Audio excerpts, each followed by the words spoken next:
շփումներ կան մեր ձևով շարժման համակարգող Նարեկ Կարապետյանի հետ։ Լուսավոր Հայաստան կուսակցության ղեկավարը չի բացառում համագործակցությունը կալանավորված միլիարդատեր Սամվել Կարապետյանի առաջնորդած մեր ձևով շարժման հետ։ Իսկ քաղաքական համագործակցության մասին ըստ Էդմոն Մարուքյանի կխոսեն, երբ ստեղծվի Կարապետյանի առաջնորդած ուժը։ Ես կարող եմ մի բան ասել, որ երբ որ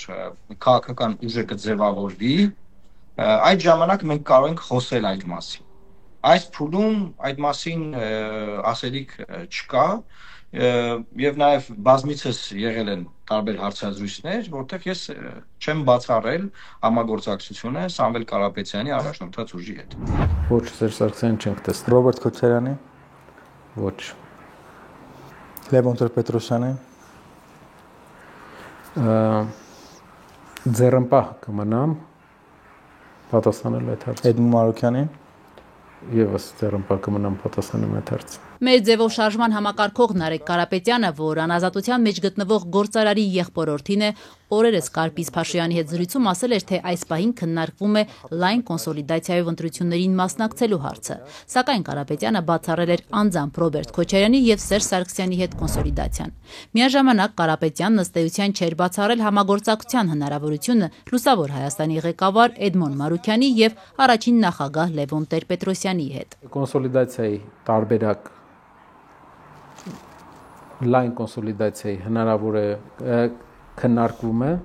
Եթե Էդմոն Մարուքյանը հաստատում է, որ շփումներ կան Սամվել Կարապետյանի թիմի հետ եւ համագործակցությունն էլ չի բացառվում, ապա ինչ տրամադրություններ են Տեր-Պետրոսյանի ղեկավարած Հայ ազգային կոնգրեսում։ Մենք կհամագործակցենք ցանկացած ռացիոնալ եւ իրատեսական մտածողություն ունեցող քաղաքական ուժի հետ, որն ընդունում է իրական խաղաղություն կառուցելու, թալանի վերադարձը թույլ չտալու, Հայաստանը ճիշտ ռելսերին դնելու մեր մոտեցումները եւ կանգնած է մեր պատմամշակութային ինքնությունը պահպանելու դիրքերին։ Իդեպ բացառելով երկրորդ եւ երրորդ նախագահների հետ կոնսոլիդացիան, մեր ձևով շարժման համակարգող Նարեկ Կարապետյանն արդեն մամուլի ասուլիսում ընդգծեց, թե Քոչարյանի եւ Սարգսյանի թիմերից որոշ անձանց հետ համագործակցությունը հնարավոր է։ Շաբաթ օրը Սամվել Կարապետյանի շարժման անդամների հաշվետու ժողովին բեմում էր նաեւ Ռոբերտ Քոչարյանի թիմի նախկին անդամ Հայաստան խմբակցության նախկին падգամավոր Արամ Վարդևանյանը։ Չենք ասել, որ այդ ուժերի որևէ ներկայացուցիչի հետ չեն գնա, այսինքն ինչպես հայտարարել ենք միշտ, յուրաքանչյուր պրոֆեսիոնալ, որը ունի մեծ փորձ եւ մաքուր ձեռքեր, կարող է մեզ միանալ եւ շարժվենք առաջ իրար հետ։ Ես պետք է մտածում եմ, շփվում եմ, քննարկում եմ տարբեր ոլորտներ, տարբեր մասնագետների հետ։ Այսօր Հայաստանում չկա մի մարդ, չկա մի կուսակցություն, որ կարողանա մեր երկիրը այս վիճակից հանի։ Անպայման պետք է լինի քննարկում, համախմբում, պարտադիր չի որ կուսակցական լինեն, այլ մարդը տվյալ ոլորտի ներկայացուցիչն է, արդյունավետ, բանիմաց։ Մինչ միլիարդատեր Սամվել Կարապետյանի առաջնորդած շարժումը մաքուր ձեռքերով արեստավարժների հետ է քննարկումներ ծավալում։ Ընտրություններին ընդառաջ բանիմաց անհատների հետ քննարկումներ է սկսել մեկ այլ խոշոր գործարար Գագիկ Ծառուկյանը։ Օրերս ԲՀԿ առաջնորդը հայտարարեց, մի քանի ամսից կայանալիք խորհրդարանական ընտրություններին մասնակցելու է «Առաջարկ Հայաստանին» ծրագրով։ Եվ ասենք մասնակցել եմ «Առաջարկ Հայաստանին» ծրագրով։ Ծրագիրը պետք է լինի այսօր ուսումնասիրելով մեր երկրի հնարավորությունը, մեր ժողովրդի ունակությունը։ ԲՀԿ առաջնորդի «Առաջարկ Հայաստան» ծրագրին միանալու մասին արդեն հայտարարել է Դեմոկրատական այլընտրանք կուսակցության ղեկավար Սուրեն Սուրենյանցը։ Ավելին, Սուրենյանցն այսօր Ազատությանը փոխանցեց, որ Ծառուկյանի քաղաքական ուժի հետ միասին են մասնակցելու խորհրդարանական ընտրություններին։ Մենք մեկ միասնական թիմով ենք մասնակցելու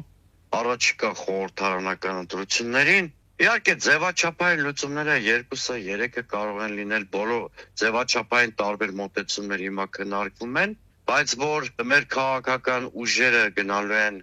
կոնսոլիդացիա եւ խորհրդարանական ընտրություններում մեկ թիմ դառնալու ճանապարհով դա հստակ է։ Սուրեն Սուրենյանցն ասում է, որ նախկինում իր եւ Գագիկ Ծառուկյանի ղեկավարած ուժերը այսօրինակ համագործակցության փորձ արդեն ունեն։ 2021-ից 26-ի թիմ ընտրություններում Դեմոկրատական այլընտրանքը եւ ԲՀԿ-ն ինստիտուցիոնալ դաշինք ունեին եւ մի շարք համայնքներում միասին են մասնակցել։ Դեմոկրատական այլընտրանքից բացի էլ որ ուժերը կարող են միանալ Գագիկ Ծառուկյանին։ Սուրեն Սուրենյանցն ասում է, թե դռները բաց են բոլորի համար, գլխավորը ծրագիրն է, նախ պետք է կոնսենսուսի գալ ծրագրի շուրջ, որից հետո արդեն կուրվագծվի մասնակիցների շրջանակը։ Իդեպ հրապարակը գրել է, որ Ծառուկյանին կարող է միանալ նաև ընդդիմադիր ապրելու երկիր կուսակցությունը։ Սակայն ապրելու երկրի ղեկավար Մանեթ Հանդիլյանն այսօր Ազատությանը փոխանցեց, որ նման առաջարկ չեն ստացել Ծառուկյանից։ Գագիկ Ծառուկյանի հետ դուք համագործակցությունը հնարավոր համարում եք։ Եթե դուք պարտաբանեք համագործակցություն, ինչ նկատի ունեք։ Դաշինքով օրինակ նրա հետ միասին դաշինք կազմած ընտրությունների։ Այդպիսի քննարկում դա եմ ասում, ոչ առաջարկ, ոչ քննարկում չունեն։ Իսկ ինչ ձևաչափով ապրելու երկիրը կմասնակցի խորհրդարանական ընտրություններին։ Մանեթ Հանդիլյանն ասաց, որ ֆորմատների շուրջ քննարկումները դեռ շարունակվում են։ Սամվել Կարապետյանի եւ Գագիկ Ծառուկյանի ձևավորվող նախաձեռնություններին զուգահեռ հայտնի է, որ 8 ամսից կայանալիք խորհրդարանական ընտրություններին մասնակցելու է նաեւ երկրորդ նախագահ Ռոբերտ Քոչարյանը։ Նա օրերս ասել էր, թե մասնակցության ֆորմատի մասին առավել հստակ կխոսեն հունվարին։ Ով է գլխավորելու ցուցակը կախված է հետևյալից, ով կունենա առավելագույն շանսեր սոցիոլոգիայի համաձայն։